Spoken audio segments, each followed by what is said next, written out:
In a city where police corruption had evolved into an art form, James Holloway committed the ultimate sin. He kept records. For decades, the retired forensic accountant documented every missing million, every fabricated charge, every laundered dollar funneled through the Cavendish Trust, a shadow operation connecting the police department to the highest offices in the state. Chief Huxley thought arresting James would bury the evidence.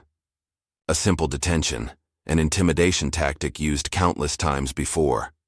He didn't count on Malcolm Holloway, James's son, and a federal judge with a reputation for dismantling corrupt empires piece by piece.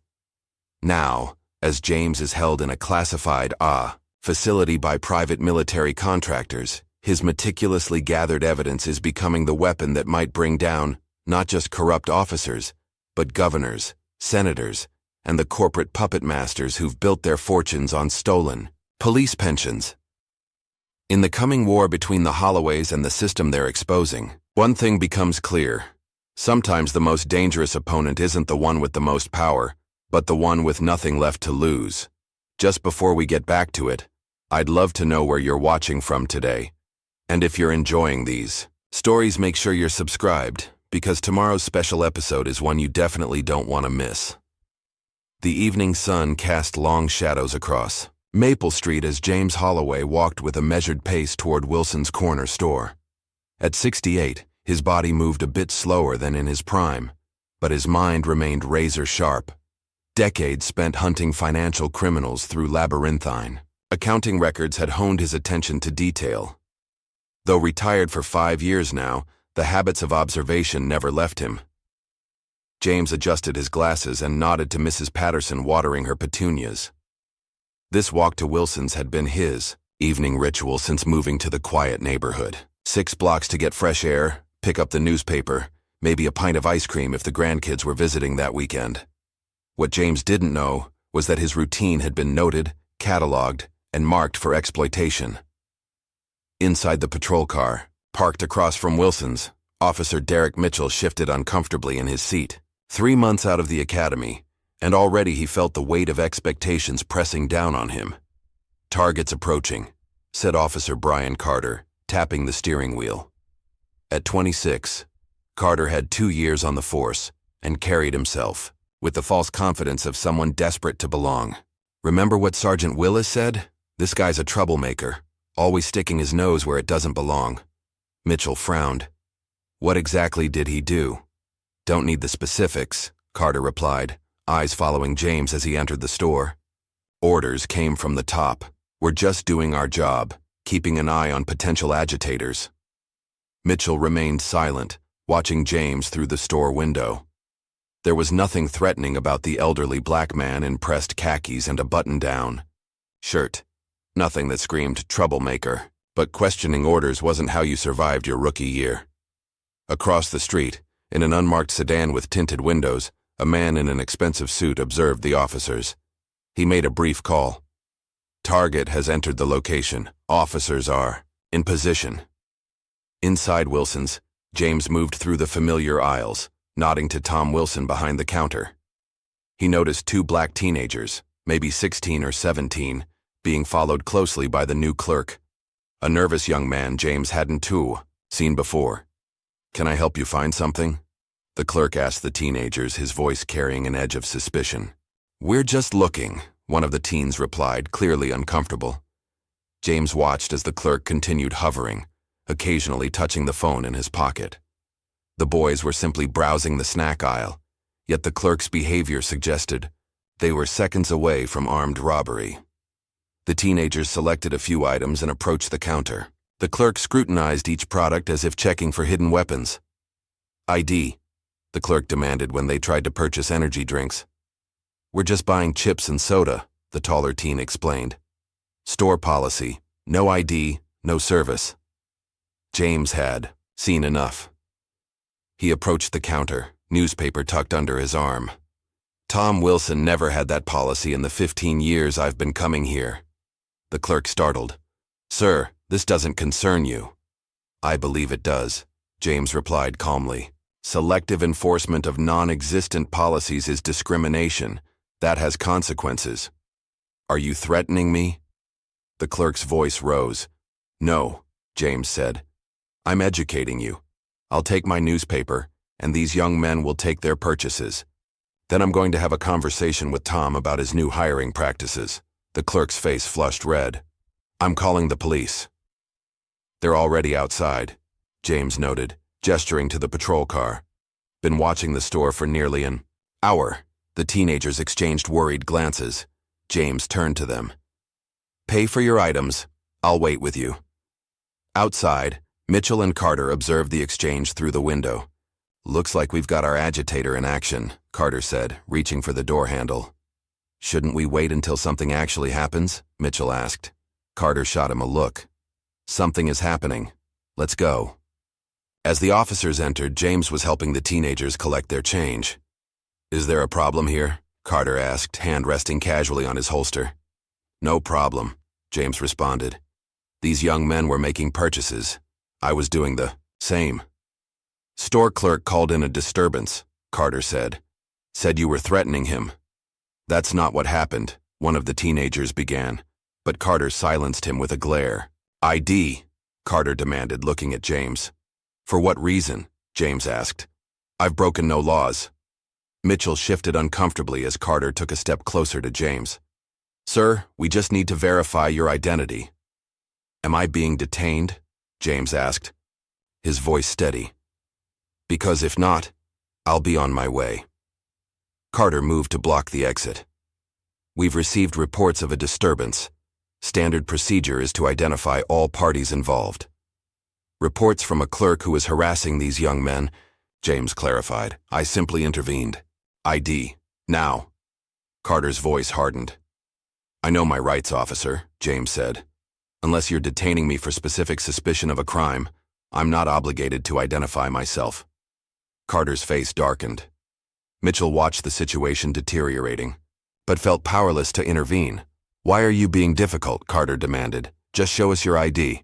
Because selective enforcement of non-existent requirements is a pattern I'm familiar with, James replied. And I don't enable patterns of discrimination. Carter stepped forward, invading James's personal space. One last chance. I'll be leaving. Now, James said, attempting to step around Carter. What happened next unfolded with sickening speed. Carter shoved James backward. The elderly man stumbled, catching himself against a display rack. Officer, that was unnecessary, James said, straightening his glasses. I'd like your badge number. Carter grabbed James's arm, spinning him around and slamming him against the counter. You're under arrest for resisting and obstructing. I've done neither, James said, grimacing as his arm was wrenched behind his back. Mitchell finally intervened. Hey, maybe we should cuff him, Carter ordered, ignoring Mitchell's hesitation. Outside, several bystanders had gathered, phones raised, recording the escalating situation. The man in the unmarked sedan smiled slightly, then made another call. Phase 1 complete. Target is being detained. As Mitchell reluctantly applied the handcuffs, he noticed something odd. Carter was smiling, as if this outcome had been the goal all along. James was escorted roughly to the patrol car, dignity intact despite the circumstances. You're making a serious mistake, he told the officers calmly. One you'll have cause to regret. Save it for the judge, Carter sneered, forcing James's head down as he placed him in the back seat. Across town, Police Chief Raymond Huxley's phone chimed with an incoming message. He opened it to find a photo of James Holloway being led away in handcuffs. A slow smile spread across his face as he typed a response. Keep him there. No calls, no processing until I arrive. Then he added, Holloway thinks he's so smart. Let's see how he handles a night in lockup. Huxley leaned back in his leather chair, staring at the city skyline. 15 years ago, James Holloway had nearly destroyed his career with a forensic audit that came dangerously close to exposing Huxley's network of kickbacks. Only carefully placed connections had saved him. Now, fate had delivered his old enemy directly into his hands. At the 33rd Precinct, known unofficially as the Dungeon for its reputation as the most corrupt station in the city, James sat handcuffed to a bench. He'd requested a phone call 3 times. Each time, the desk sergeant found a new reason to delay. Systems down, he claimed first. Booking officers on break came next. We'll get to you when we get to you, was the final answer. James observed everything with the methodical attention of a man who had spent decades following paper trails. Which officers avoided eye contact? Which ones seemed uncomfortable with the situation? The missing intake forms, the deliberate delays. Every detail, filed away for future reference. Near midnight, the precinct door opened. A man in an immaculately tailored suit entered, briefcase in hand. He approached the desk sergeant, speaking too quietly for James to hear.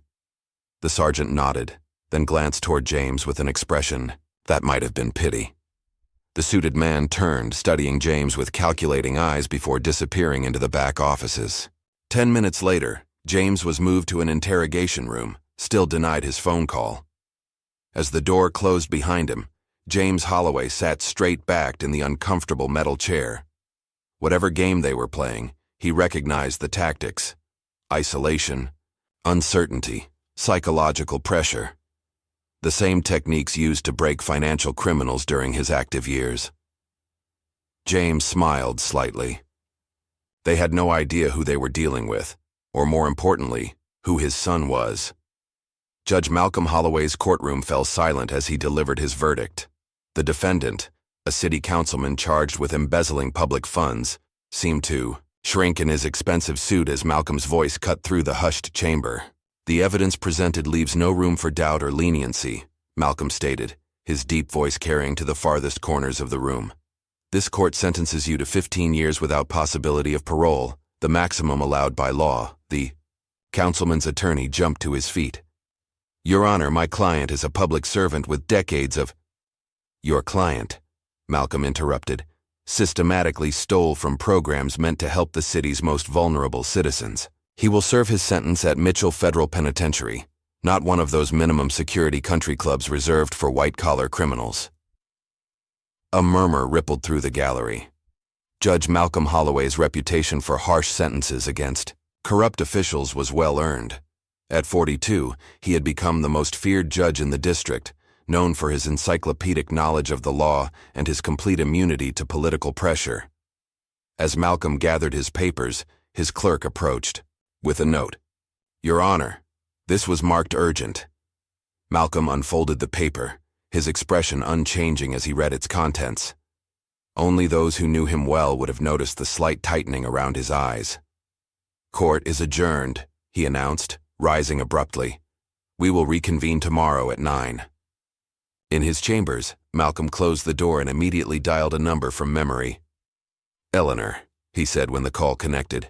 I need everything you can find on Officers Derek Mitchell and Brian Carter from the 33rd Precinct. Full personnel. Files, disciplinary records, financial statements, social media, everything. Eleanor Hayes, a powerhouse attorney with connections throughout the justice system, didn't waste time asking why. When do you need it? Yesterday, Malcolm replied. They've arrested my father. There was a momentary silence.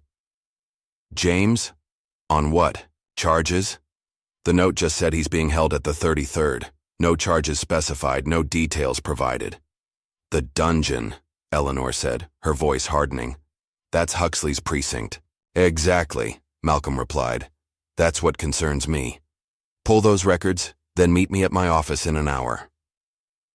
Malcolm ended the call and stood motionless for a moment, thinking. Police Chief Raymond Huxley had been a shadow lurking at the edges of his father's life for years. James rarely spoke about it, but Malcolm knew Huxley had been implicated in one of his father's forensic investigations, something involving fraudulent contract bids and missing funds. At the 33rd Precinct, James Holloway sat alone in the interrogation room. 4 hours had passed since his arrest. No charges filed, no phone call allowed, no lawyer present.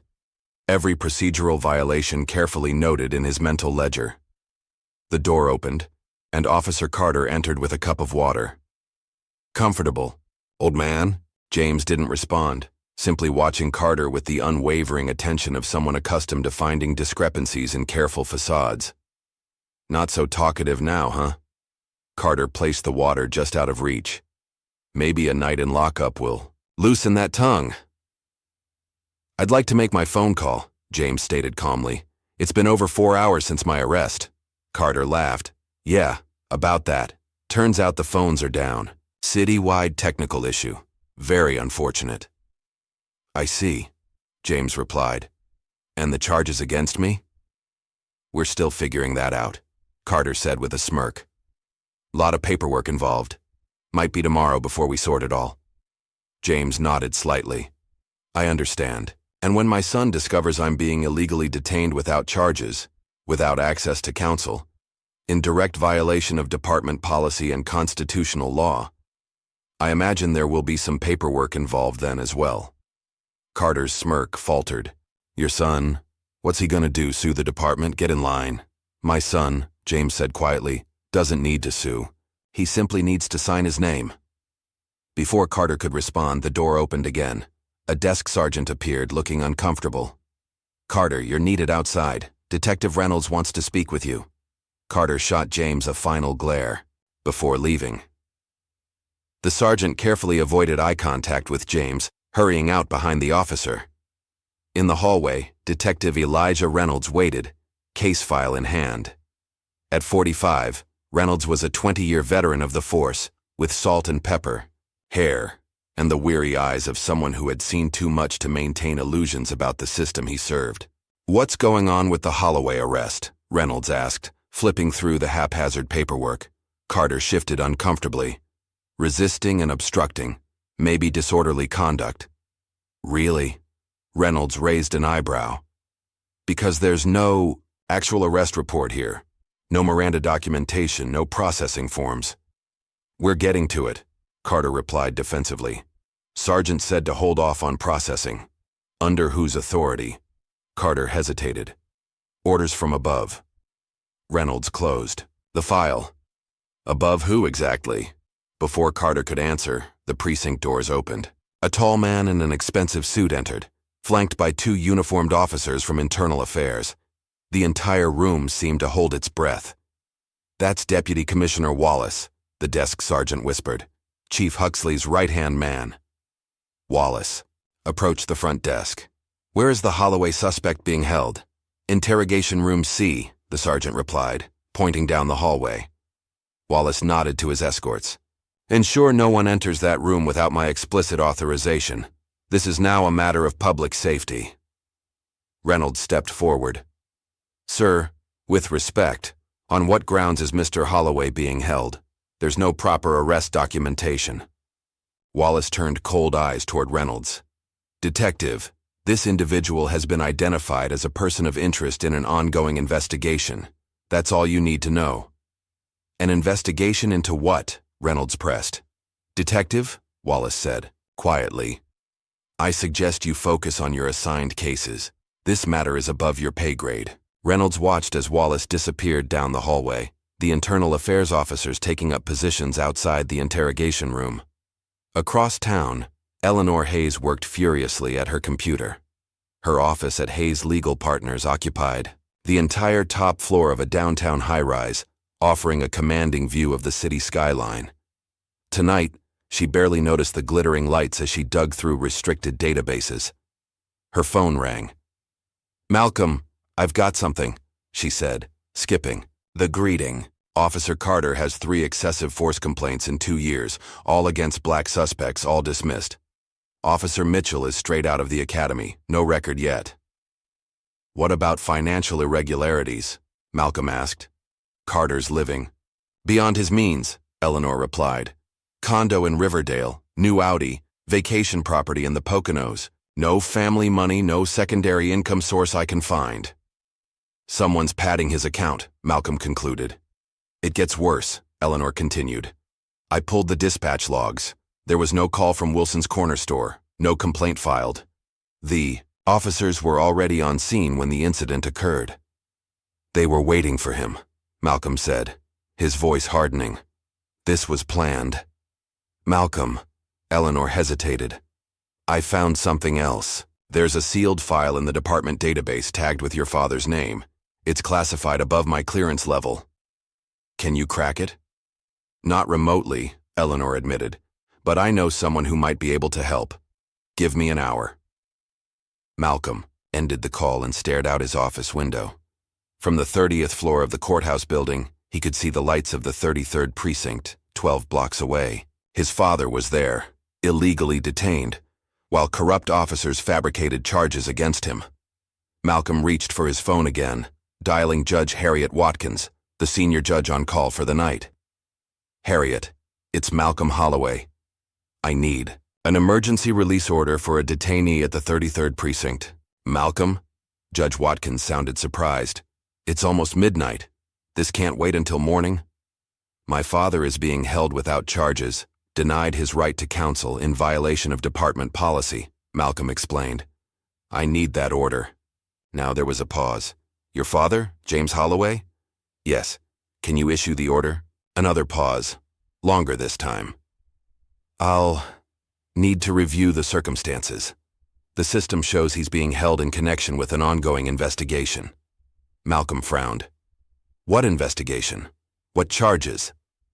"It doesn't specify," Watkins admitted, "but it's flagged with high-level security clearance. I can't override that without proper authorization." "Harriet, you know me. You know my father. This is a clear violation of his rights."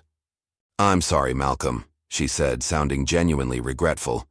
"My hands are tied on this one. The order came from above." "Above who?" Malcolm demanded. "I can't say more," Watkins replied. "I suggest you go through official channels in the morning." The call ended, leaving Malcolm staring at his phone in disbelief. Judge Watkins had never refused a legitimate legal request before. Something was very wrong. His phone rang again. Eleanor. "They've moved him," she said without preamble.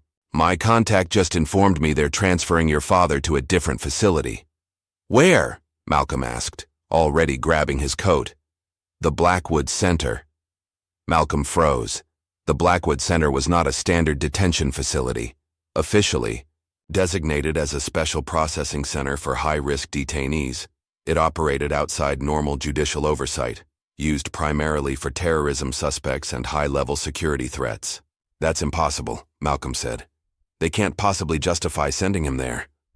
"Someone's pulling major strings, Malcolm," Eleanor replied. "My contact says the transfer order came directly from the governor's office, citing national security concerns. My father is a retired accountant." "Was he working on anything sensitive before he retired?" Eleanor asked. "Anything involving government contracts or officials?" Malcolm thought back to conversations with his father years ago.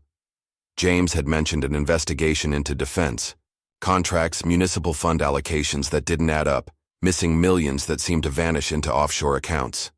"Maybe," Malcolm admitted, "but that was years ago." "Something spooked them," Eleanor said. "Something big enough to risk illegally detaining a citizen with a son who happens to be a federal judge. That's not a small risk, Malcolm." "I'm going to the Blackwood Center," Malcolm decided. "You can't," Eleanor protested. "They won't even acknowledge he's there. You'll compromise your position and then you can't help him from the inside." Malcolm paced his office, mind racing through legal strategies, procedural options, emergency motions he could file. "We need to know what they think he has," Malcolm said finally. "What could possibly justify this level of response?" "I'm working on it," Eleanor assured him.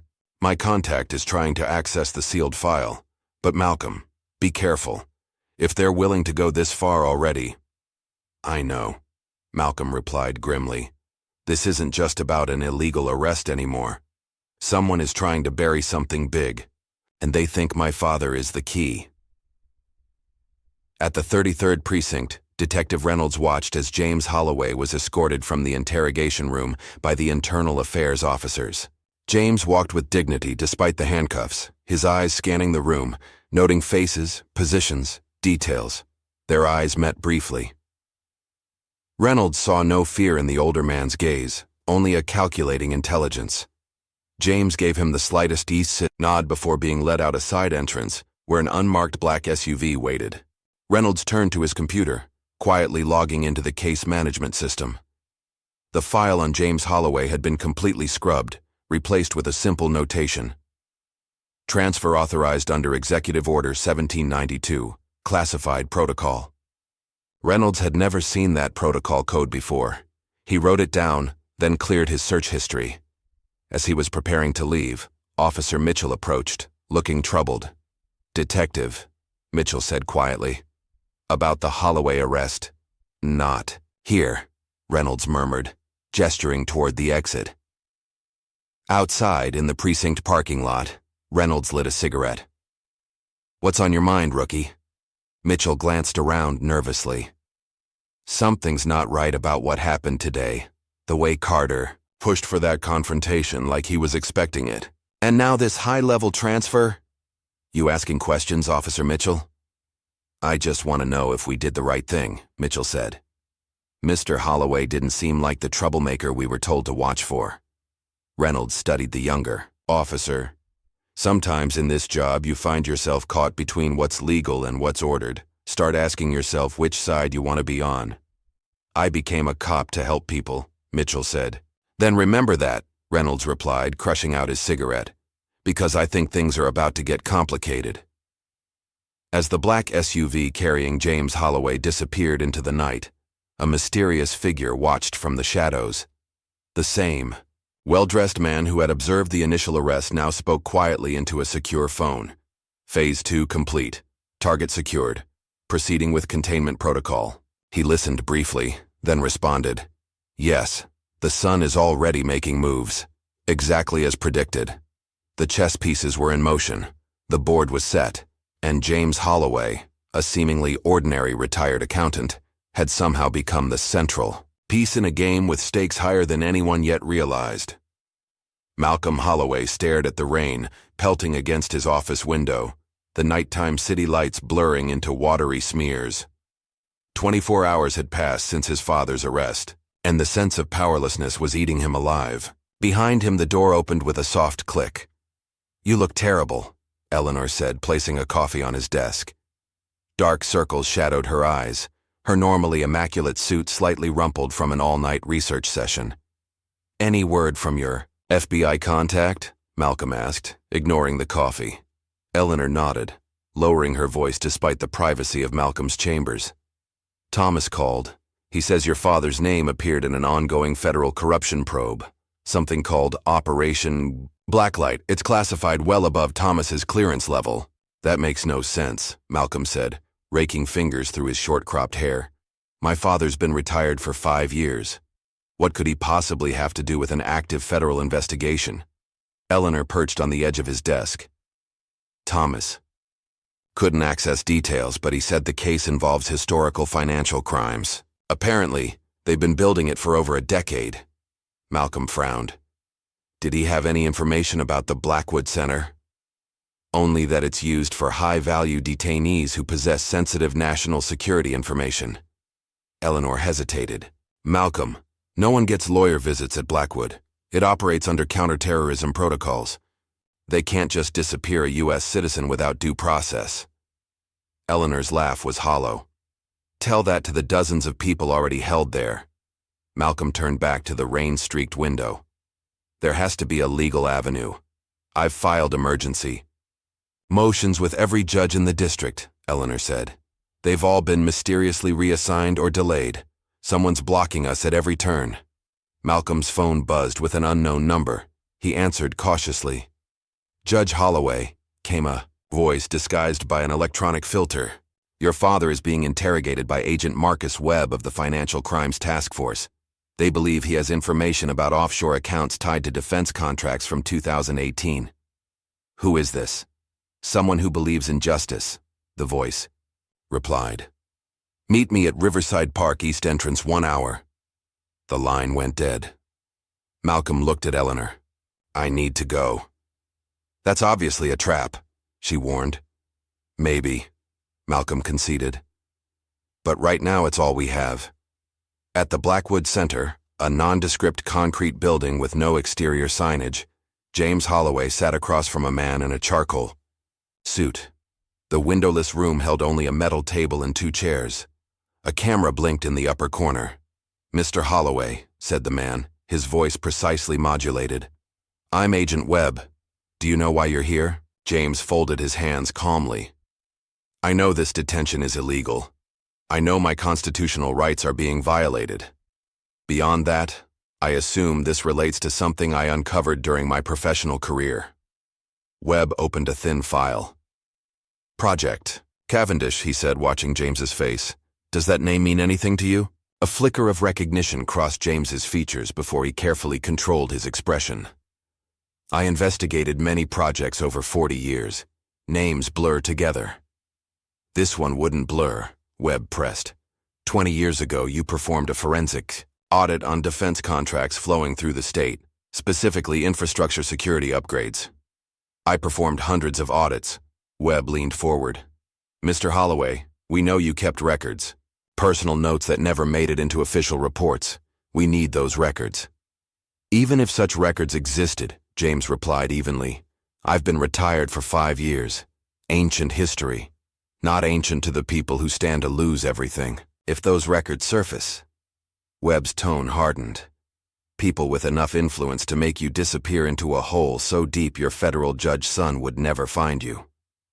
James maintained his composed exterior, but his mind raced. The Cavendish Project. Of course he remembered. The missing millions, the irregular signatures, the offshore transfers, all pointing to a massive embezzlement scheme involving military supply contracts. He'd been ordered to drop the investigation, told it was a matter of national security. But he'd kept digging privately, kept his own records. I want to see my son, James said finally. Webb closed the file. Cooperate, and maybe that becomes possible.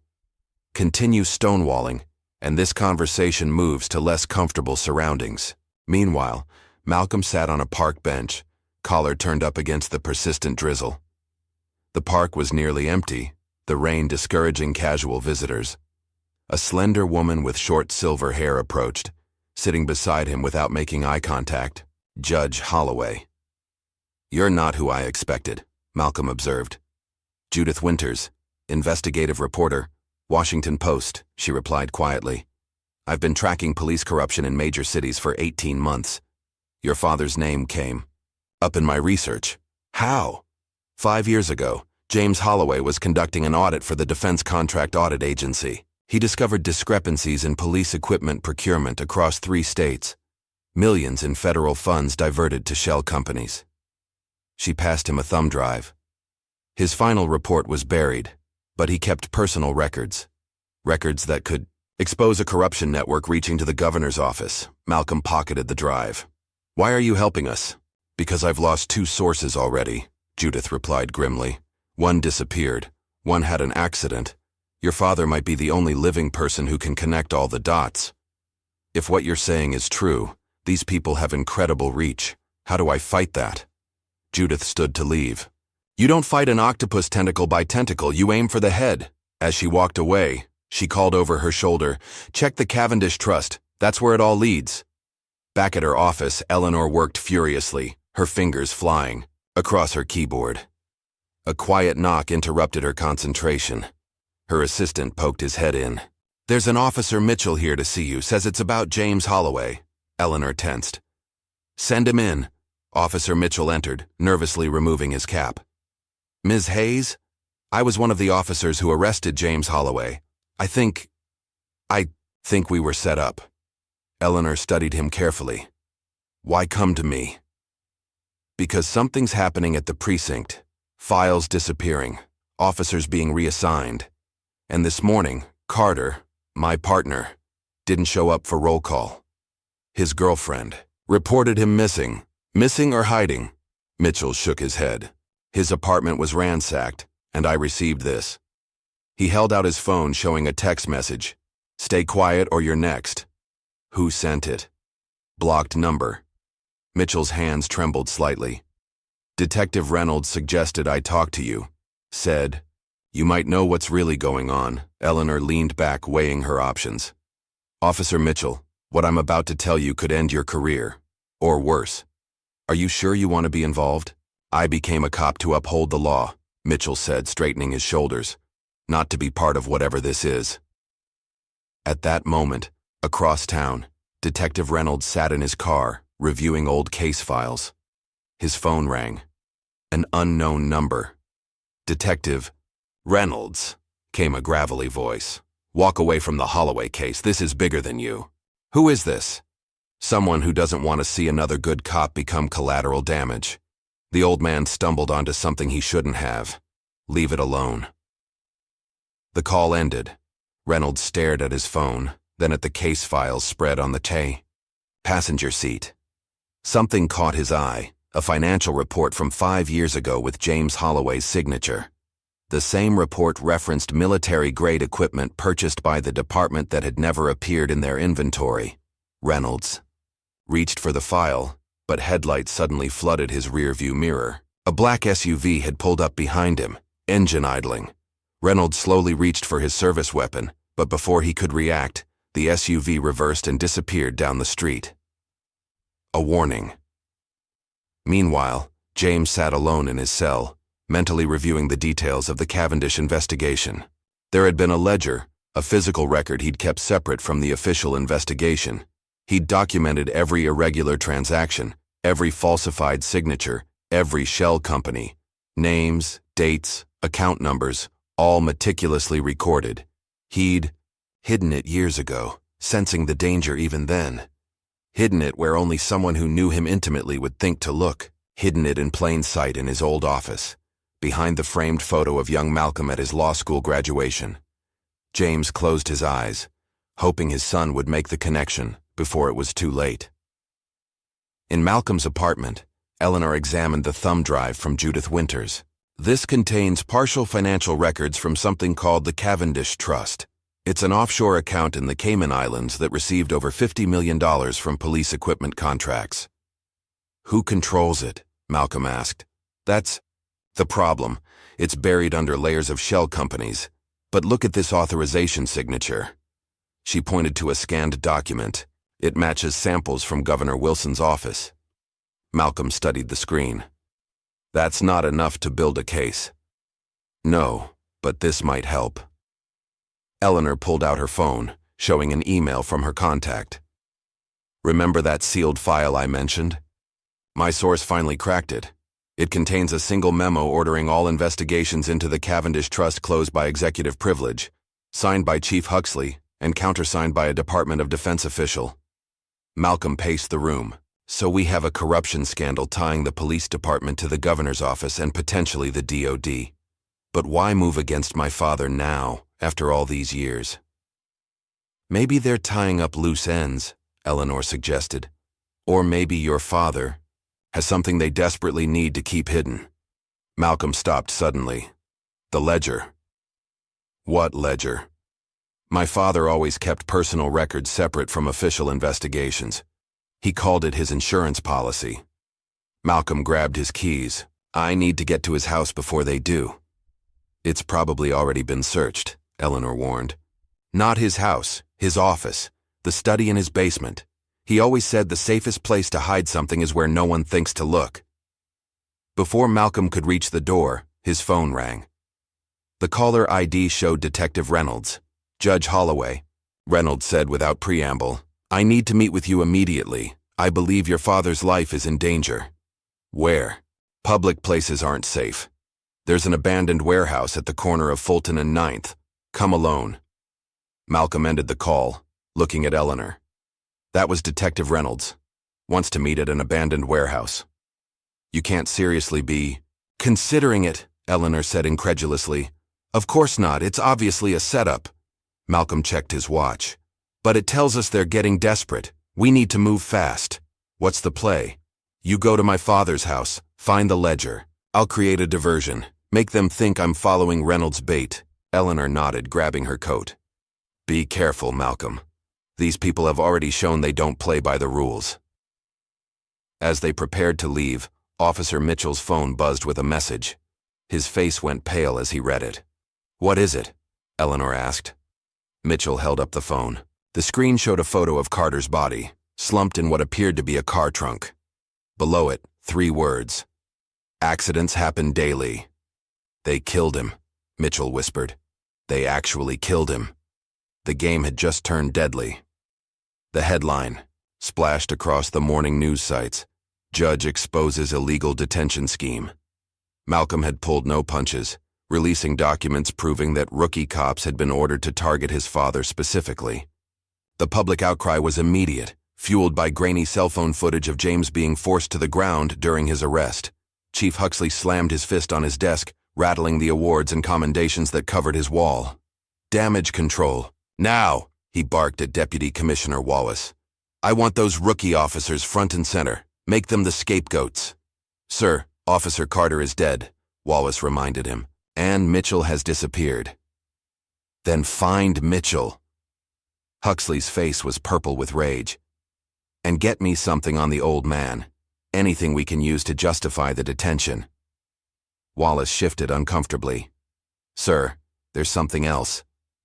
Detective, Reynolds has been sharing internal department emails with a reporter from the Post. Emails specifically about illegal databases we've been maintaining on private citizens. Huxley went very still. Which reporter? Judith Winters. Huxley picked up his phone. Get me Senator Coleman, we have a problem. Across town, Eleanor entered James Holloway's modest suburban home, using the spare key Malcolm had provided. The place had already been searched. Drawers left open, furniture moved, even air vents unscrewed from the walls. But the intruders had missed the hidden office entrance behind the bookcase in the basement. Eleanor activated the mechanism Malcolm had described, revealing a small, immaculate office. Unlike the chaos upstairs, this room remained untouched. James had designed it years ago, a secure space where he could work without fear of surveillance or intrusion. She moved directly to the wall of family photos, focusing on the image Malcolm had described himself at his law school graduation, standing proudly beside his father. Eleanor carefully removed the frame from the wall, revealing a small wall safe. Using the combination Malcolm had provided, his mother's birthday, Eleanor opened the safe. Inside was a leather-bound ledger, its pages filled with James's meticulous handwriting. She took a photo of each page, sending them directly to Malcolm's secure server before replacing the ledger exactly as she'd found it. As she carefully reset the bookcase entrance, Eleanor heard a noise upstairs, the front door opening. Someone else had arrived.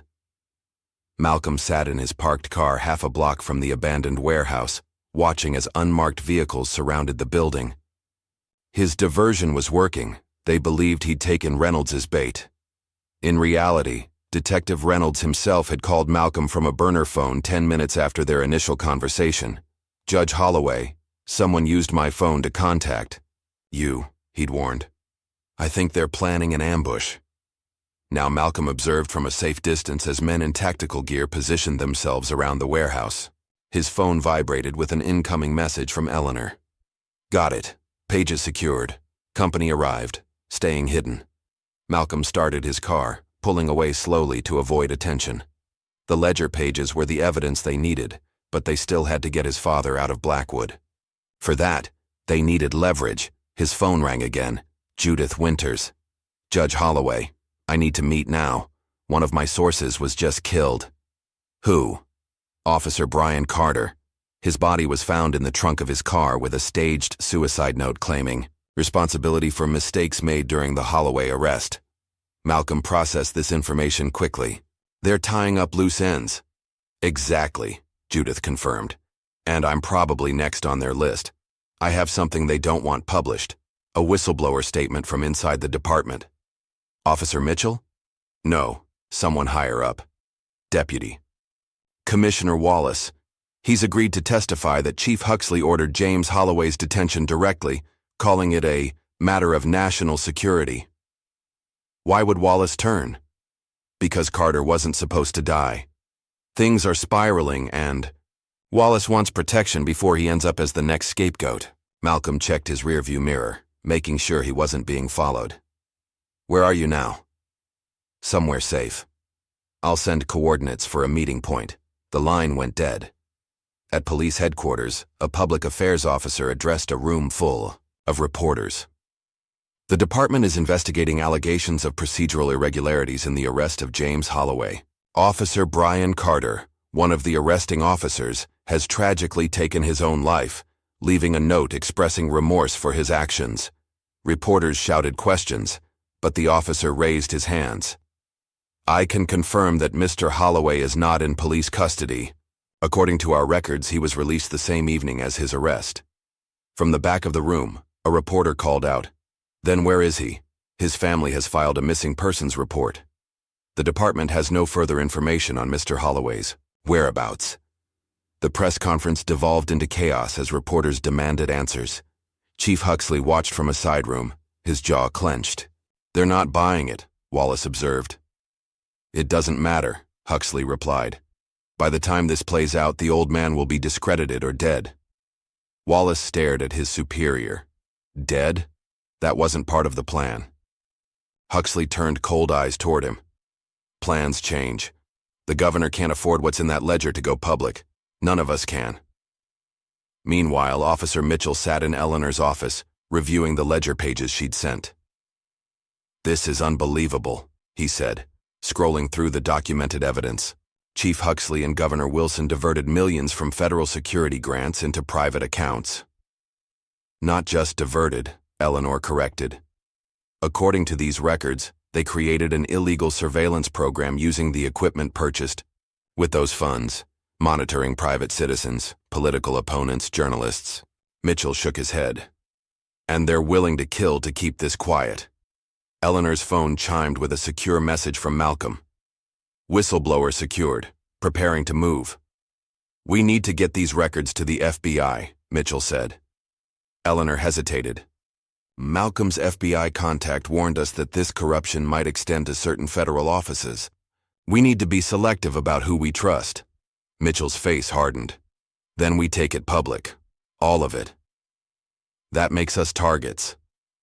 "I'm already a target," Mitchell replied grimly. "At least this way, it wasn't for nothing."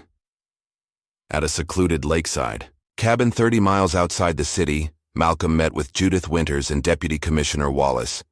The older man's normally confident demeanor had crumbled, his hands shaking as he lit a cigarette. "I never signed up for murder," Wallace insisted. "The surveillance program, the financial irregularities, that was business, politics.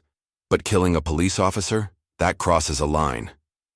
"A line you were comfortable approaching until now," Malcolm observed coldly. Wallace flinched. "I've prepared a full statement. Names, dates, operations, everything I know about the Cavendish Trust and the surveillance program." "What about my father? Where is he being held in Blackwood?" "Section C, Isolation Wing," Wallace replied. "But you'll never get to him. That facility is guarded better than most military bases." "I don't need to get to him," Malcolm said. "I need the right leverage to force his release." Wallace laughed bitterly. "You think evidence of corruption will do that? This goes beyond corruption, Judge Holloway. The surveillance program wasn't just targeting criminals or terrorists. They were monitoring federal judges, prosecutors, intelligence, officials, building blackmail files on anyone who could threaten their operation." Malcolm's phone buzzed with an incoming call. "Eleanor." "Malcolm, we have a problem," she said, her voice tight with stress. "Someone broke into my office. The ledger photos are gone and Mitchell is missing." Malcolm's blood ran cold. "When?" "Within the last hour. My assistant is in the hospital. Concussion." "What about your backup server?" "Wiped clean. These weren't amateurs." Malcolm ended the call, turning to Judith and Wallace. "They've taken Officer Mitchell and all our evidence." Judith pulled out her laptop. "Not all of it. I still have the whistleblower video I recorded with Wallace. And I have the ledger photos," Malcolm added. "I created a secure email scheduled to send the images to every major news outlet in an hour if I don't cancel it." Wallace paled. "If those go public, we're all dead." "That's the point," Malcolm replied. "Insurance." His phone rang again. Unknown number. "Judge Holloway," came a distorted voice. "We have Officer Mitchell. Exchange his life for the ledger evidence and your father's location. I want proof Mitchell's alive." A moment later, his phone chimed with a video message. Mitchell sat bloody but conscious, a gun visible at the edge of the frame. "The exchange happens at midnight," the voice continued. "Come alone to the Harbor Point warehouse. Bring all copies of the ledger." The call ended. Malcolm looked at Wallace. "They just made a critical mistake." "What's that?" Judith asked. "They asked for my father's location," Malcolm said grimly. "Which means they've lost track of him. At the Blackwood Center, Agent Webb returned to James Holloway's cell, only to find it empty. He immediately triggered an alarm, sending the facility into lockdown. "What happened?" he demanded of the security officer. "Transfer order came through an hour ago," the officer explained, pulling up documentation on his tablet. Signed by Deputy Director Sanders. Webb snatched the tablet, studying the authorization. "This is forged. Sanders is in Washington today." "Sir, the prisoner was transferred by standard protocol. 2 agents, proper credentials, approved vehicle." Webb slammed the tablet down.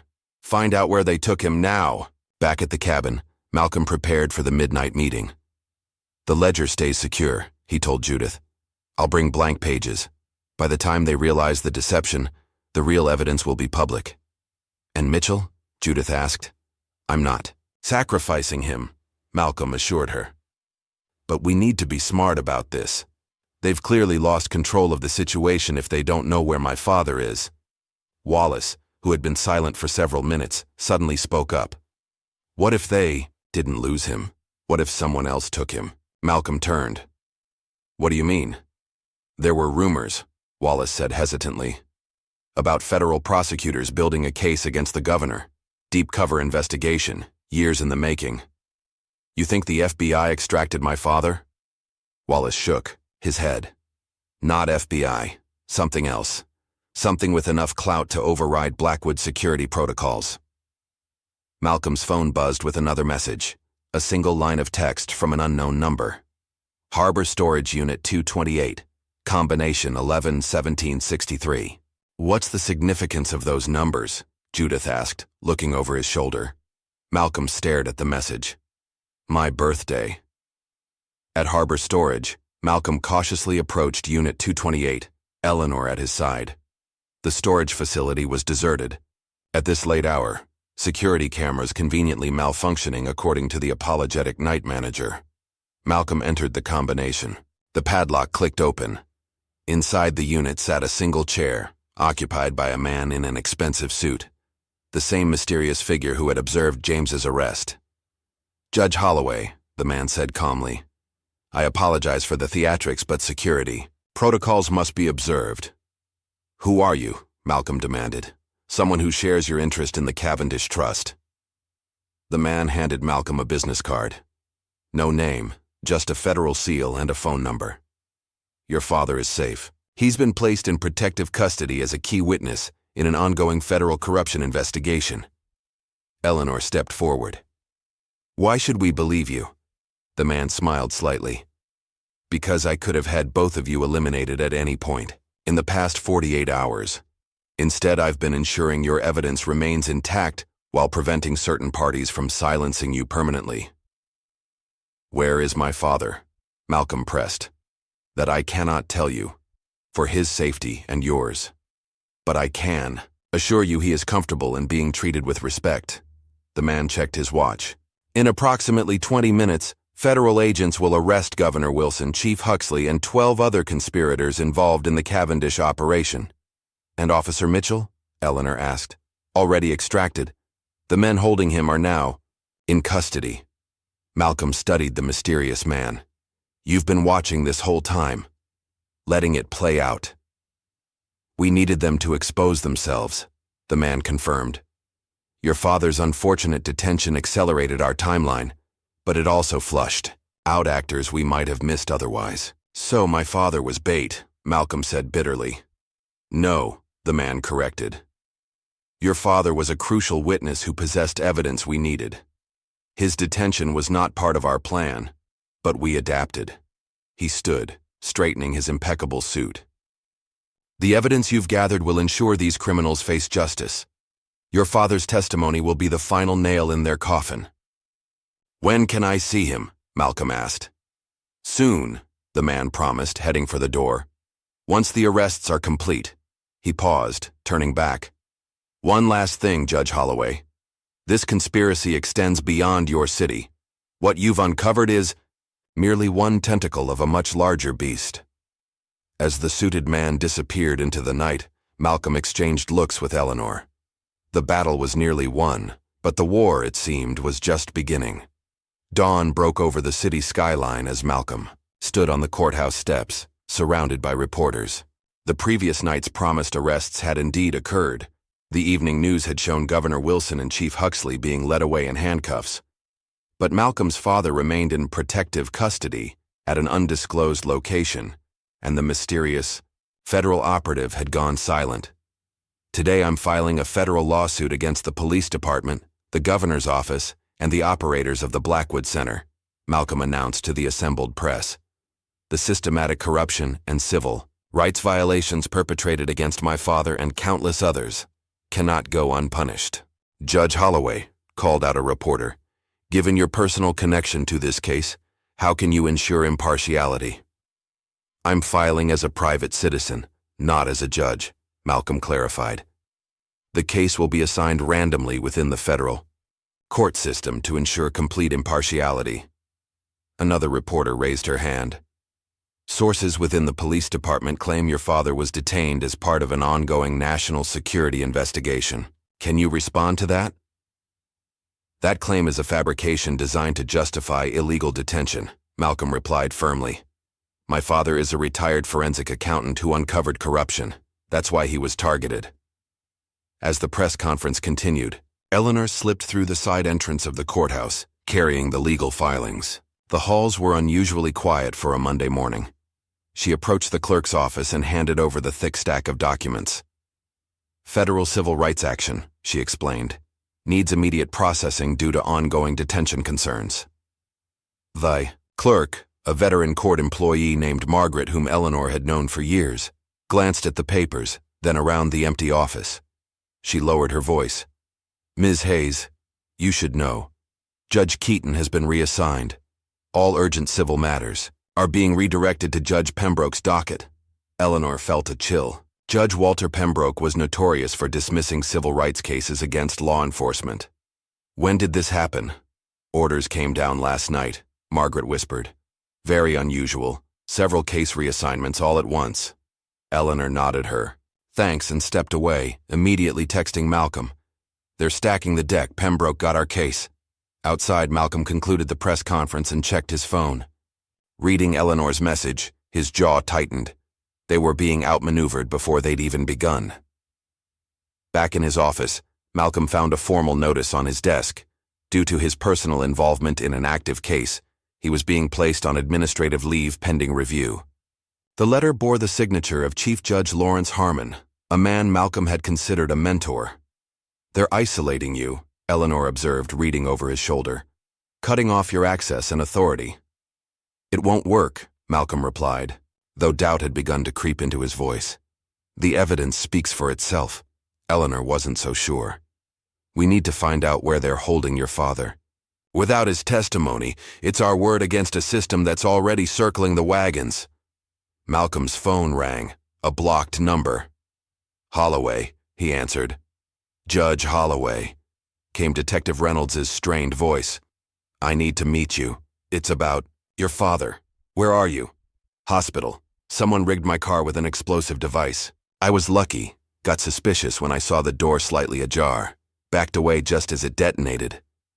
Are you okay? Cuts and burns, nothing major, Reynolds replied. But they're watching me. Nurse just told me federal agents are in the lobby asking questions. What do you know about my father? Not on the phone, Reynolds insisted. But there's a thumb drive in my desk at the precinct. Bottom drawer taped under a file marked Cold Cases 2018.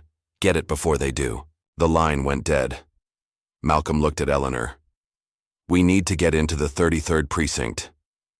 That's impossible, she objected. It'll be locked down tight after last night's arrests. Not for Officer Mitchell, Malcolm countered.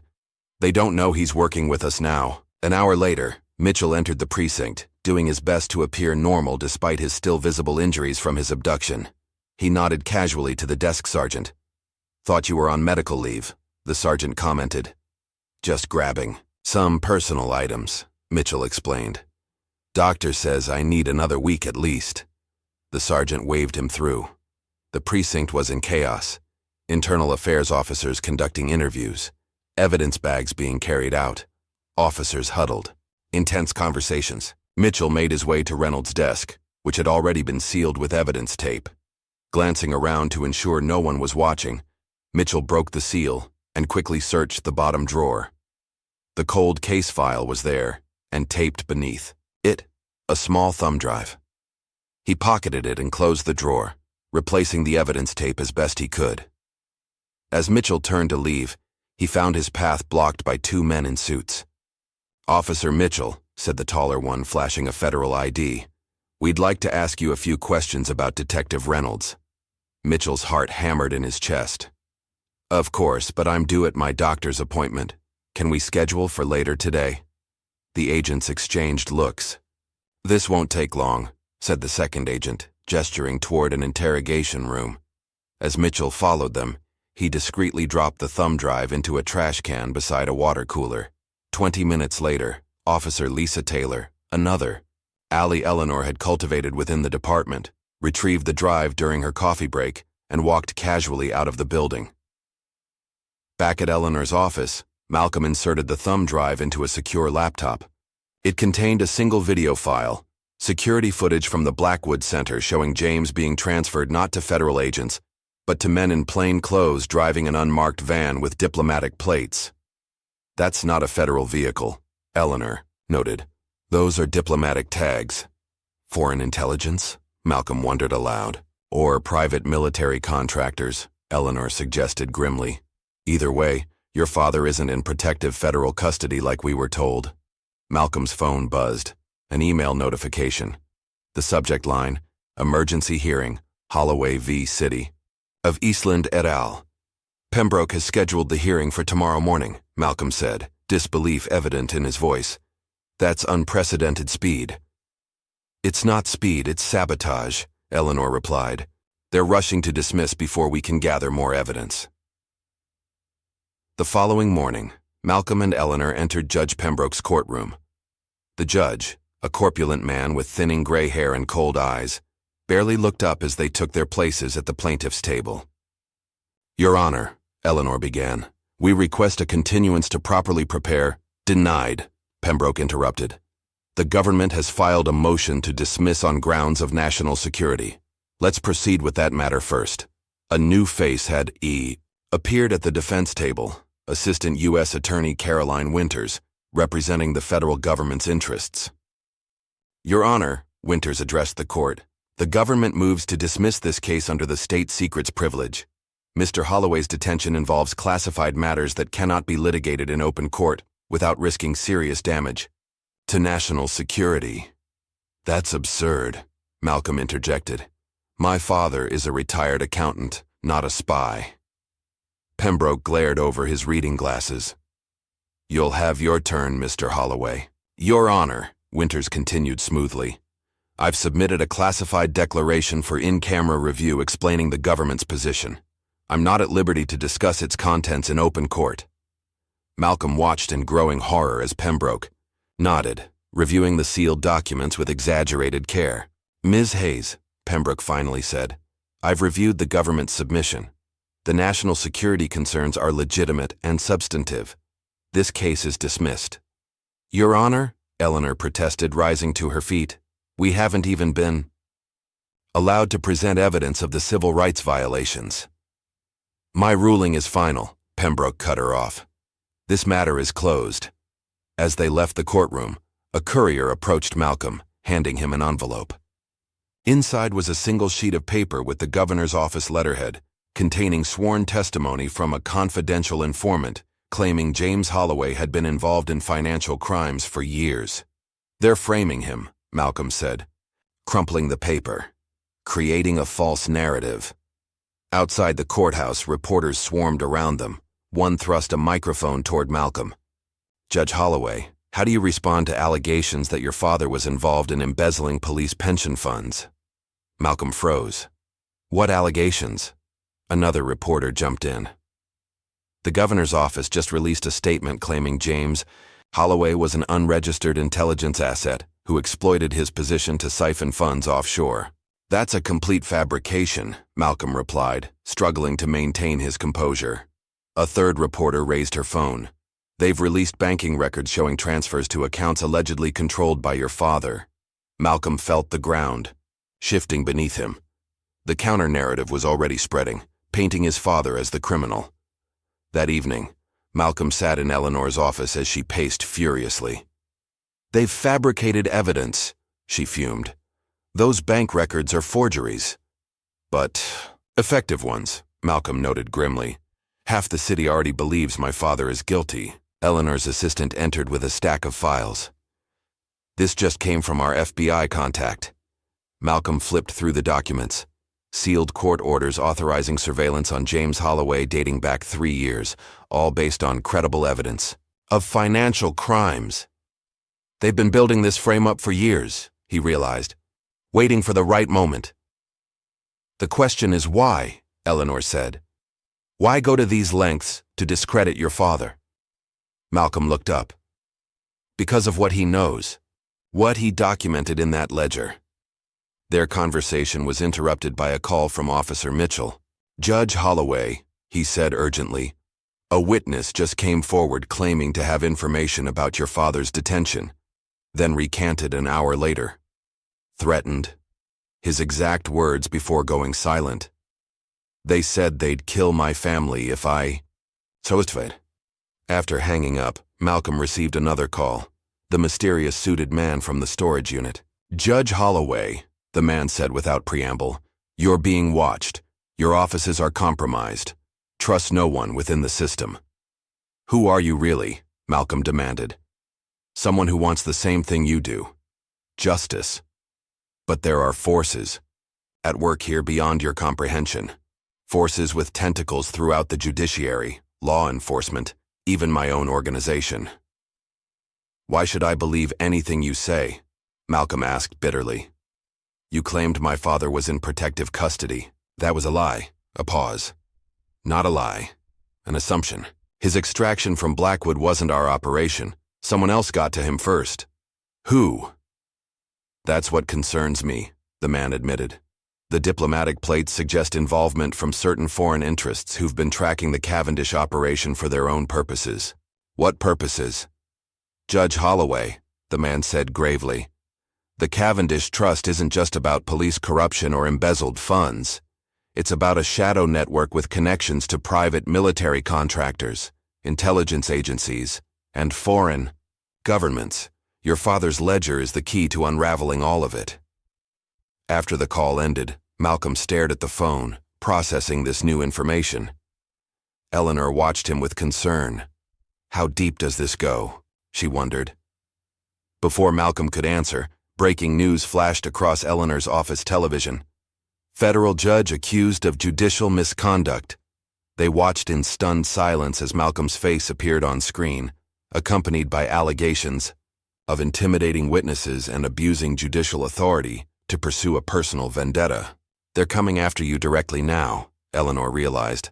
Malcolm nodded grimly. "And they're just getting started." The following week unfolded like a nightmare. Malcolm's reputation, meticulously built over decades, crumbled under a coordinated assault. News outlets that had initially supported him now questioned his motives and ethics. Judicial review panels convened emergency sessions to examine his pattern of misconduct. Walking to his car after yet another hostile interview, Malcolm found his windshield smashed, the word corrupt spray-painted across the hood. When he arrived home that evening, his house had been vandalized, windows broken, walls defaced with similar accusations. Eleanor's firm wasn't faring better. Clients mysteriously withdrew their business. Tax auditors appeared without warning. Building inspectors discovered violations requiring immediate, costly remediation. "They're systematically destroying us," Eleanor admitted as they sat in her nearly empty office, most of her staff having resigned under pressure. Officer Mitchell had been suspended pending investigation into his unauthorized removal of evidence from Detective Reynolds's desk. Reynolds himself remained hospitalized, now with armed guards outside his room, for his protection, according to official statements. "What about Judith Winters?" Malcolm asked. "Has she published anything about the Cavendish Trust?" Eleanor shook her head. "She's gone dark. Her editor says she's on leave for personal reasons." "Threatened or bought off?" "Does it matter?" Eleanor replied wearily. "Either way, we've lost another ally." Malcolm's phone buzzed with yet another news alert. Judicial Ethics Committee recommends disbarment for Judge Holloway. He set the phone down without commenting. The committee's recommendation was a foregone conclusion, orchestrated by the same forces that had dismissed his lawsuit and smeared his father's reputation. "We need to regroup," Eleanor said, trying to rally their spirits. "They've won this round, but the game isn't over, isn't it?" Malcolm questioned. "They control the courts, the media, law enforcement. Anyone who sides with us faces destruction. Even if we had my father's testimony, who would listen now?" Eleanor leaned forward, her expression suddenly animated. "Wait, the ledger.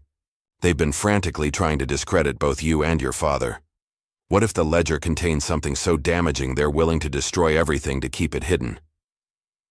"We have the photos you took," Malcolm reminded her. "But we haven't really analyzed them," Eleanor countered.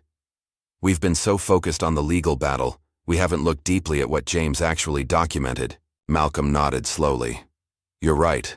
Let's go through it page by page." For the next several hours, they meticulously examined every entry in James Holloway's ledger. Names, dates, account numbers, cross-references, all documented with the precision of a forensic accountant. "Look at this," Eleanor said, pointing to a recurring notation. "Cavendish Trust, primary beneficiary." "But he never identifies who that is." Malcolm frowned, studying the pattern. "It's coded somehow. My father was always paranoid about security. He wouldn't write the name directly." Eleanor squinted at the page. "There's a pattern to these account numbers. The third digit sequence repeats across multiple entries." "Not account numbers," Malcolm realized suddenly. "It's a simple substitution cipher. Letters converted to numbers." They worked feverishly, converting the numerical sequences back to letters. When the pattern finally emerged, Malcolm sat back, stunned. "Senator William Blackwood," he read aloud, "Chairman of the Defense Appropriations Committee." "My God," Eleanor whispered. "That explains everything. The classification, the national security claims, the extraordinary measures to silence your father." "Blackwood controls billions in defense spending," Malcolm added. "If he's been skimming funds through the Cavendish Trust." "It's not just skimming," came a voice from the doorway. They turned to find Detective Reynolds, his arm in a sling, face still bandaged from the car bombing. "How did you get in here?" Eleanor demanded. "Your building's security is compromised," Reynolds replied. "Has been for days. I came through the service entrance." Malcolm studied the detective warily. "Why are you here?" "Because I found something else while investigating the Cavendish Trust," Reynolds said, placing a flash drive on the desk. "Something worse than embezzlement." Malcolm inserted the drive into his laptop.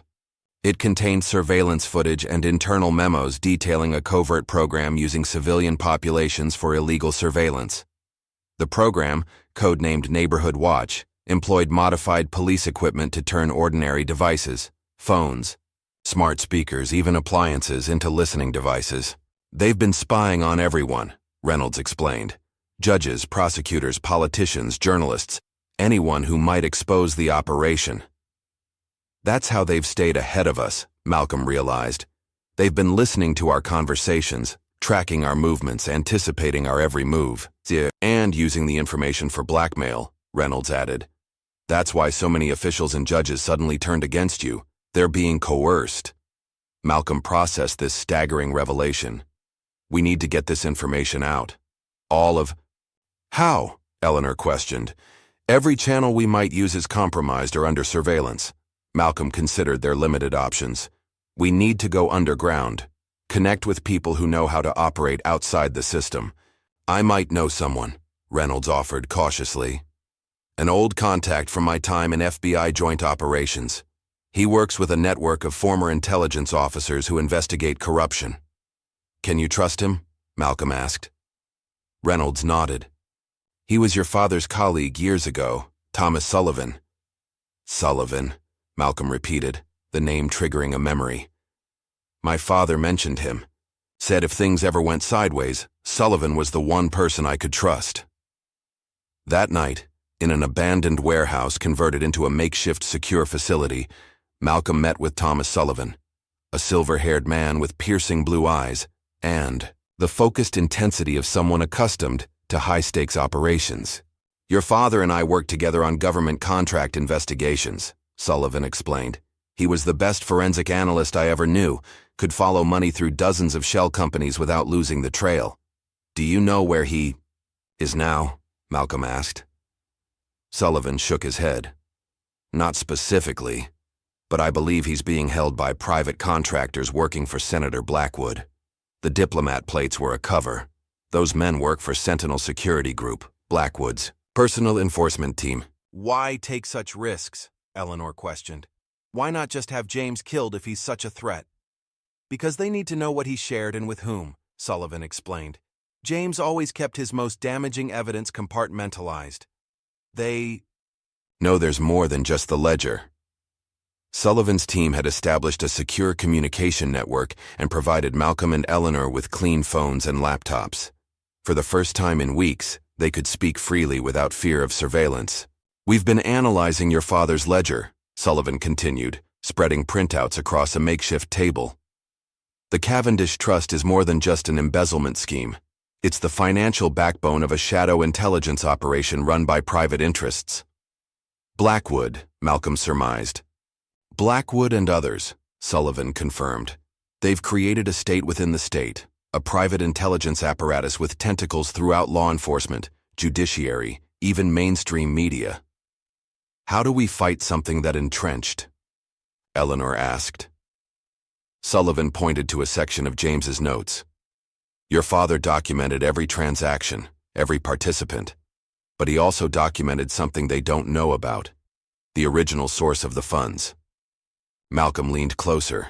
"Which was?" "Police pension funds," Sullivan revealed. "Over $200 million siphoned from retirement accounts across 3 states. That money was used to build the surveillance infrastructure, bribe officials, and fund black operations." "Those are real people's retirement savings," Eleanor noted. "Thousands of police officers who have no idea their money was stolen." Malcolm saw the strategy immediately. "If this gets out, even corrupt officers will turn against them. Nobody touches police pensions." "Exactly," Sullivan agreed. "That's your leverage." For the first time in weeks, Malcolm felt a glimmer of hope. "We need to get this information to people who can't be silenced or bought." "My team has been building a secure distribution network," Sullivan explained. "Independent journalists, foreign news outlets, encrypted channels that can't be easily blocked." "What about my father?" Malcolm pressed. Sullivan's expression turned grave. "Once we release this information, Blackwood will know his operation is compromised.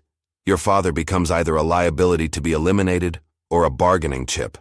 So, we need to find him first," Malcolm concluded. "We're working on it," Sullivan assured him. "We've identified 3 possible Sentinel holding facilities where they might be keeping him." As their meeting concluded, Sullivan handed Malcolm a small device resembling a smartphone. "Secure communication only. The self-destruct activates if anyone but you attempts to access it." Malcolm nodded, pocketing the device. "Thank you, Thomas, for helping my father, for helping us." "James saved my career once," Sullivan replied simply. "I owe him everything, and what they've built with the Cavendish Trust, it's an abomination. It needs to be destroyed." As Malcolm and Eleanor prepared to leave, Sullivan offered one final warning.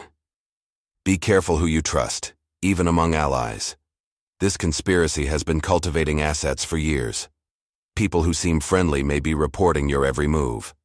Later, that night in a small motel room paid for with cash, Malcolm examined the evidence Sullivan had provided. One name kept appearing throughout James's coded notes: Cavendish Trust. The connection was always the same: police pension funds flowing into privately held accounts, then dispersed through a labyrinth of shell companies. Eleanor pored over transfer records. "Look at this pattern. Every major fund transfer occurred within days of significant police equipment purchases, military-grade surveillance gear mostly. Equipment that was never actually delivered to the departments," Malcolm noted, connecting the dots. "Instead, it went to building this private surveillance network." "The pension fund angle is our best weapon," Eleanor agreed. Even corrupt cops won't stand for having their retirement stolen. Malcolm's secure device buzzed with an incoming message from Sullivan. Lead on J, possible location, Sentinel facility, Rockland County, planning extraction, stand by. For the first time in weeks, Malcolm felt the stirrings of hope. The tide was about to turn. Dawn broke over the city with a silence that belied the storm about to break. Eleanor Hayes sat in her dimly lit office, surrounded by empty desks where her staff had once worked. Her computer screen displayed a simple message: Initiate sunlight protocol? YN. Her finger hovered over the keyboard before decisively pressing Y. Across the city, in newsrooms and on personal devices, the evidence began to flood in. The Cavendish Trust files, complete with transaction records, surveillance program details, and James Holloway's meticulous notes about the police pension, fund theft, simultaneously reached 17 different news outlets, whistleblower sites, and social media platforms.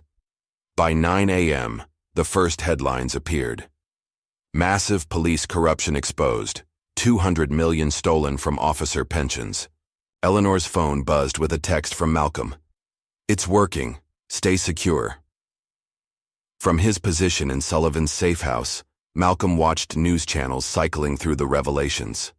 The story was too big, too well documented to ignore or suppress. Sullivan's team had ensured the evidence reached journalists with enough independence and integrity to resist pressure. They'll try to control the narrative, Sullivan warned, monitoring police-banned radio channels. Expect denials, counter-accusations, attempts to discredit the source.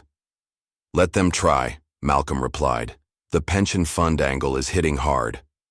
On screen, footage showed officers gathering outside police headquarters, demanding answers about their retirement funds. These weren't protesters or activists. These were police officers themselves, furious at the betrayal by their leadership. By noon, the FBI had publicly announced an internal corruption investigation. Their hand forced by public outrage, federal agents raided offices in the governor's mansion, seizing computers and documents. Sullivan's encrypted phone chimed with an update. Extraction team in position. Target facility confirmed. James Holloway is inside the Sentinel compound. When do they move? Malcolm asked tensely. Tonight, Sullivan replied. 23 hours. The public chaos provides perfect cover. Outside police headquarters, the crowd of officers had swelled, joined now by citizens outraged by the surveillance revelations. Signs appeared. Who's watching? The Watchers? And return our pensions. Chief Huxley, who had posted bail following his earlier arrest, emerged from the building surrounded by protective detail. This is fabricated evidence, he shouted to reporters. A coordinated smear campaign. The crowd responded with jeers and catcalls. An object flew through the air, a water bottle that narrowly missed Huxley's head. His security detail rushed him back inside. Within the hour, Governor Wilson released a statement from his attorney's office. These allegations are categorically false. Governor Wilson has served this state with distinction and will be fully vindicated when all facts come to light. But the facts were already in the light. Cold, hard financial records showing the systematic looting of pension funds, the creation of shell companies, the purchase of surveillance equipment never delivered to departments. Eleanor, monitoring the unfolding situation from her office, received an urgent call from Officer Mitchell. It's chaos at the precinct, he reported.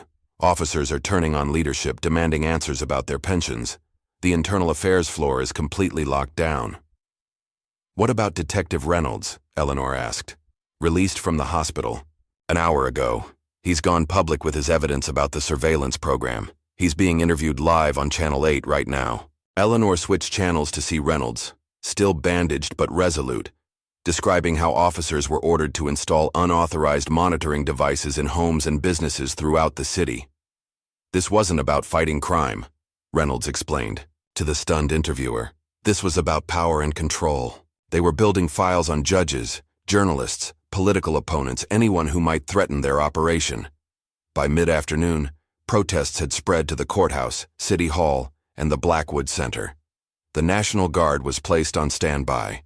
As tensions escalated, Malcolm received another update from Sullivan. FBI raiding Senator Blackwood's offices in Washington. Sentinel security mobilizing all assets in your area. They're panicking, Malcolm observed. Cornered animals are the most dangerous, Sullivan warned. Blackwood still has loyal enforcers who will do anything to protect him. On television, breaking news interrupted regular programming. Amateur video showed police in riot gear confronting protesters outside the governor's mansion. The situation quickly deteriorated as officers fired tear gas into the crowd. This isn't crowd control, Sullivan observed grimly. This is Huxley's loyal units trying to create enough chaos to justify a crackdown. Malcolm nodded. He's trying to drown our evidence in a bigger story. It won't work, Eleanor assured them via secure video call. The pension angle has turned most of the department against him. I'm getting reports that officers in multiple precincts are refusing orders to engage with protesters. As evening approached, Malcolm prepared for his most audacious move yet: a live television interview. Despite Sullivan's security concerns, Malcolm insisted on going public. It's our best protection, he argued. If something happens to me now, it only confirms everything we've revealed. At 8 p.m., Malcolm appeared on National News Network, facing veteran anchor Catherine Palmer. His once pristine reputation might be in tatters, but his bearing remained that of a federal judge. Dignified, authoritative, unshaken. Judge Holloway, Palmer began. These allegations against Senator Blackwood, Governor Wilson, and Chief Huxley are extraordinary. What evidence can you offer beyond the documents already circulating? The evidence speaks for itself, Malcolm replied calmly. Financial records don't lie. My father documented every transaction, every shell company, every pension fund withdrawal. But what the public needs to understand is that this isn't just about stolen money. It's about the systematic corruption of our institutions, police, courts, media, all compromised to protect a shadow operation run by people who consider themselves above the law. The governor's office claims these documents are sophisticated forgeries, Palmer challenged. Malcolm smiled thinly. Then they should welcome a full independent investigation. The FBI seems convinced enough to raid the governor's office and Senator Blackwood's headquarters.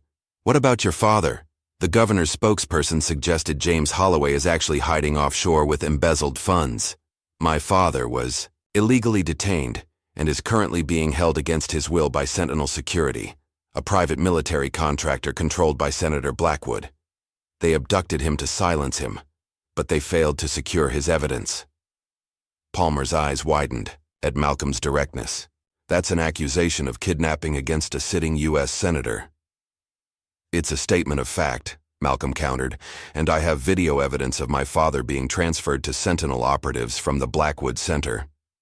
As the interview continued, Malcolm methodically laid out the entire conspiracy: the pension theft, the surveillance program, the intimidation of witnesses, the manipulation of the courts.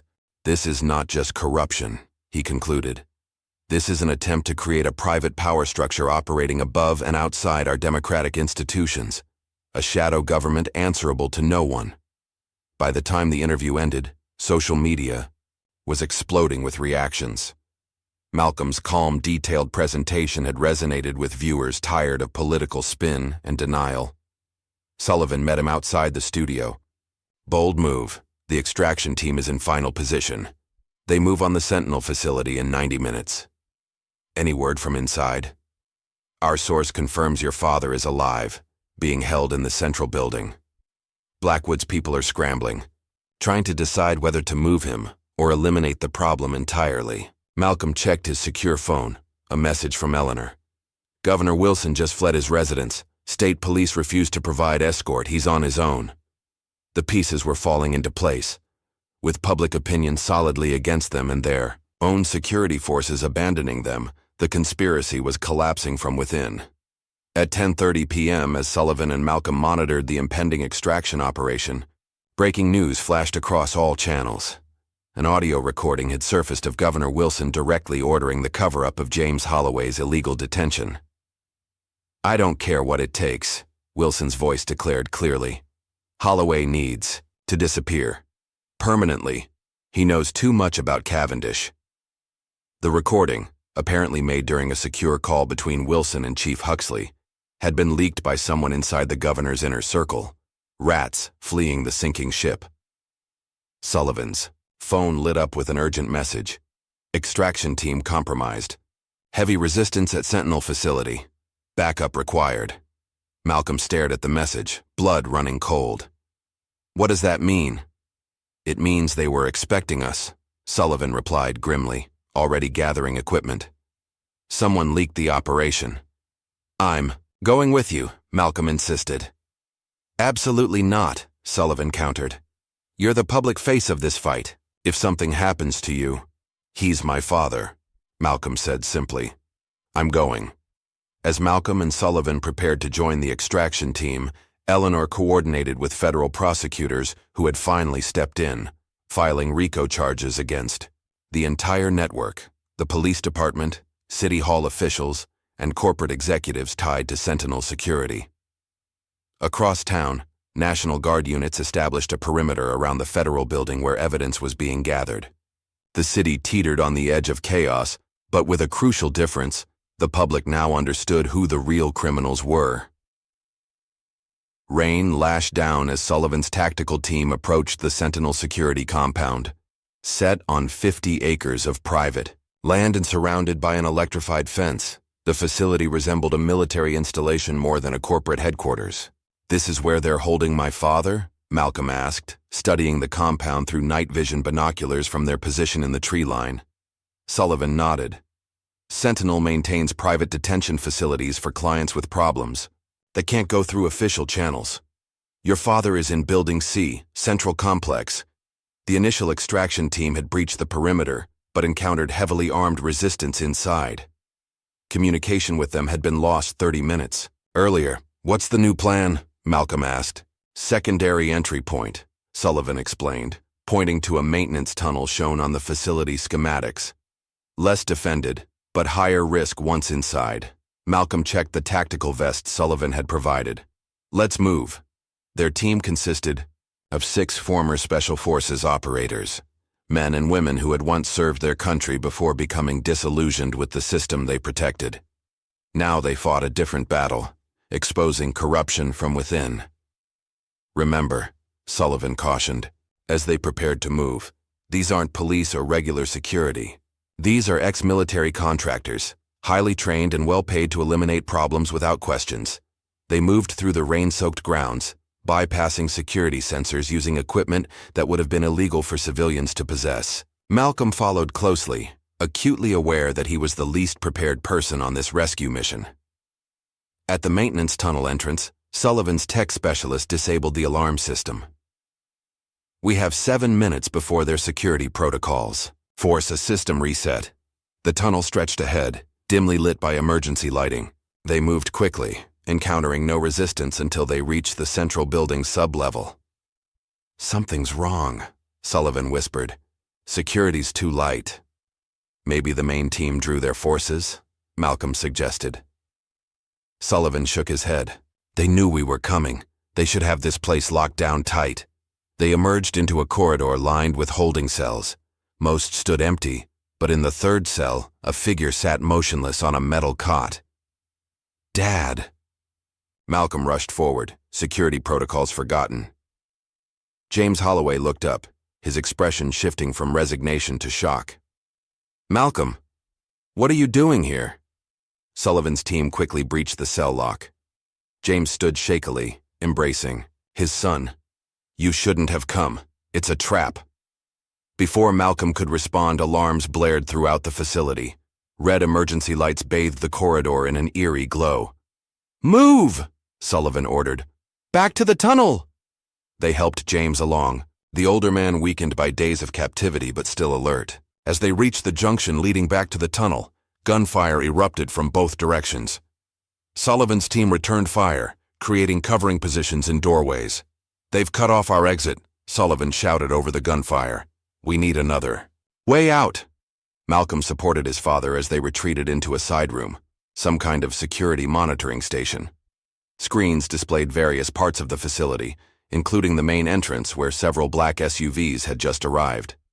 Those aren't Sentinel vehicles, Sullivan observed. studying the newcomers disembarking with tactical gear. Those are federal agents. FBI? Malcolm asked hopefully. Sullivan zoomed in on their insignia.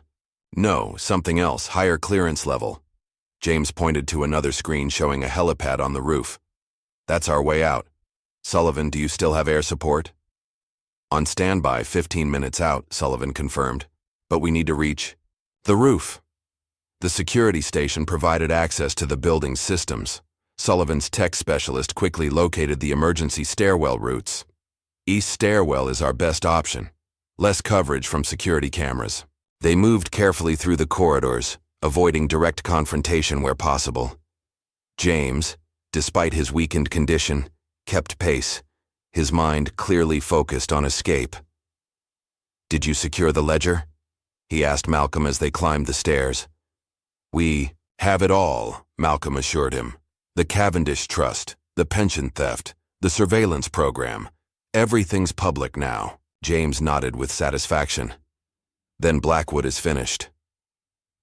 "Blackwood is just one head of the Hydra," Sullivan cautioned. "This goes deeper than a single senator." As they reached the 4th floor, gunfire erupted from below. Sullivan's team took defensive positions, returning fire to cover their continued ascent. "2 more floors," Sullivan called out. "Extraction chopper is inbound." Suddenly, the stairwell door above them opened. Malcolm raised his weapon instinctively, but Sullivan pushed it down as a familiar figure appeared. The same well-dressed man who had met Malcolm at the storage unit.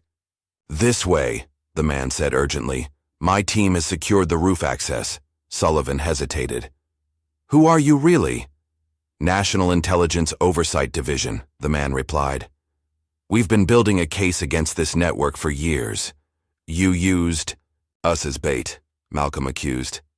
"We used the chaos you created as cover to insert our team," the man corrected. "Now move before this entire operation collapses." They followed him through a maze of corridors, the sounds of gunfire echoing throughout the building. Multiple forces were clearly engaged in combat below: Sentinel security, federal agents, possibly local law enforcement. The building is being seized by 3 different agencies, each with their own agenda, the suited man explained as they hurried toward the roof. "Welcome to interagency cooperation." As they burst onto the rooftop, rain lashing down around them, a helicopter approached. Through the storm clouds, searchlight scanning for the extraction point. "There's our ride," Sullivan shouted over the roar of the approaching aircraft. The roof access door crashed open behind them. Armed men in tactical gear poured out, weapons raised. Their leader stepped forward, a tall man with silver hair and cold eyes. "Senator Blackwood," James Holloway said, his voice carrying despite the helicopter noise. "Still doing your own dirty work?" "James," Blackwood acknowledged with a tight smile. "You've been a persistent problem for too long." "It's over, Senator," Malcolm declared. "The evidence is public. The FBI is raiding your offices. Your operation is finished." Blackwood laughed, the sound chilling even against the storm.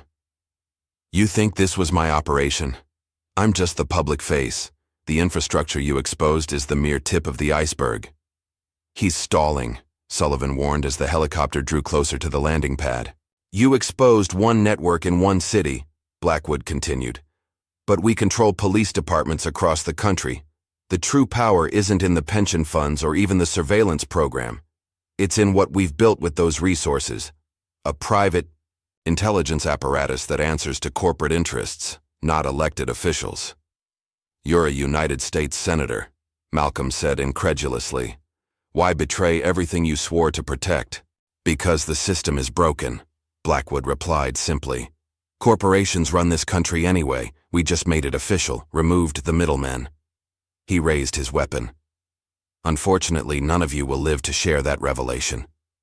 Before he could fire, the suited man stepped forward, his own weapon drawn. "Senator Blackwood, you're under arrest for treason, conspiracy, kidnapping, and about 15 other federal charges. You don't have the authority," Blackwood sneered. "Actually, I do," the man replied, revealing a badge. "Special Prosecutor Jackson Harlow, Department of Justice. We've had you under surveillance for 18 months. The helicopter touched down. on the pad as federal agents poured onto the roof from other access points. Blackwood's men, realizing they were outnumbered, lowered their weapons. Blackwood himself stood defiant. "This changes nothing. The network remains intact. I'm just one node in a system too big to dismantle." "We'll take our chances," Harlow replied, nodding to his agents to take Blackwood into custody. "And we have James Holloway's complete records, not just about Cavendish, but about every operation you've been involved with for the past 20 years. As Blackwood was led away, Malcolm turned to his father. "Is he right? Is this bigger than just Blackwood and his operation?" James nodded grimly. The Cavendish Trust was created by a consortium of defense contractors, private equity firms, and foreign interests. They've been building influence networks in major cities across the country. Blackwood was their political protection, but the money behind it comes from corporate boardrooms. Sullivan helped James toward the waiting helicopter. "That's a fight for another day. Right now we need to get you to safety." As they lifted off into the stormy night, Malcolm watched the chaos unfolding below.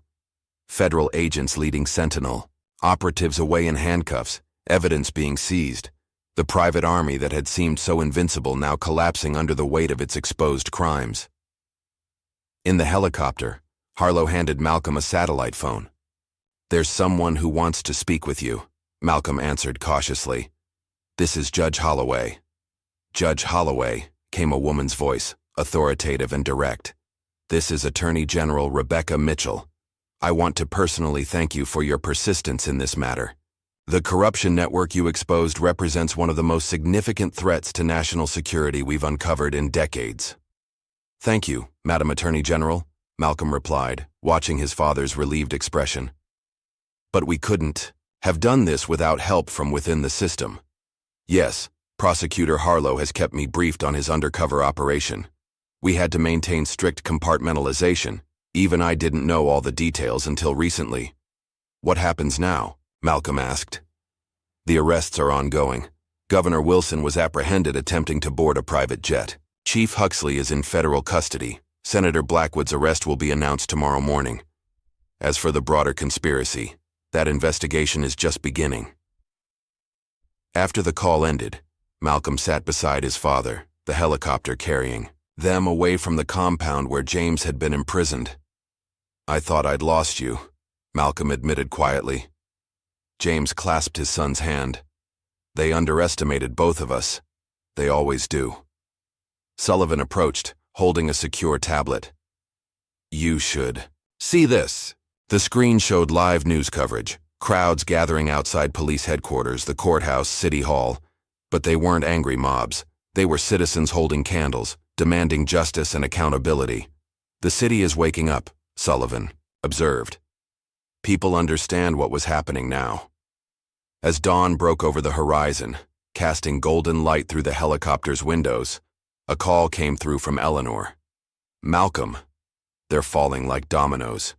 The FBI just arrested 6 judges for taking bribes from the Cavendish network. The police union has voted to clean house completely, and the pension funds. We might actually recover most of that money."